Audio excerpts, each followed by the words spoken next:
নমস্কার, আমি প্রদ্যুৎ। আমি ব্যারাকপুর থেকে আসছি। তা নিউ রুটসের ব্যাপারে আমি ইউটিউব ইনস্টাগ্রাম থেকে সার্চ করে জানতে পারি। এখানকার রেজাল্ট খুবই ভালো এবং সেই আশা নিয়ে আমিও এসেছিলাম। তারপরে একটা কনসালটেশন হয়েছিল ডক্টরের সাথে এবং হওয়ার পরে ওনারা আমাকে সাজেস্ট করলেন যে ট্রান্সপ্লান্ট করতে হবে। তারপরে আমি ডেট নিলাম। নেওয়ার পরে আমার আজকে 6 মাস হচ্ছে। আমি 6 মাস আগে করিয়েছিলাম আর রেজাল্ট আপনারা দেখতেই পাচ্ছেন। এখানকার স্টাফস, ডক্টর প্রত্যেকের ব্যবহার এবং এত মোরালি বুস্ট করে দেয় একজনকে যে মানে কোনো কিছু মনে হয় না যে একটা এত বড় ট্রান্সপ্লান্ট বা এত বড় একখানা কিছু হচ্ছে, মানে জাস্ট নর্মাল, মানে যেরকম আমরা খাবার দাবার খাই রোজ, জাস্ট ওরকমই একটা ব্যাপার, কোনো কিছু আলাদা নয়।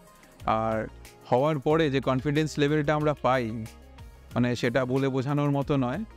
মানে এটা যার সাথে হচ্ছে সেই বুঝতে পারবে। এবং হওয়ার পরে যে 6 মাস আগে আর 6 মাসের পরের যে ডিফারেন্সটা আমার, এটা তো আপনারা দেখতেই পাচ্ছেন। এবং আমার ফ্রেন্ড সার্কেল, বন্ধুবান্ধব প্রত্যেকেরই একটা প্রশ্ন যে কী হয়েছে, কী করেছিস, মানে একখানা মানে সেই চন্দ্রযানের মতো ব্যাপার আর কি। তা খুবই ভালো লাগছে। আপনারাও আসুন, করান। আশা করি মনোপুত রেজাল্ট পাবেন আপনারা। Thank you.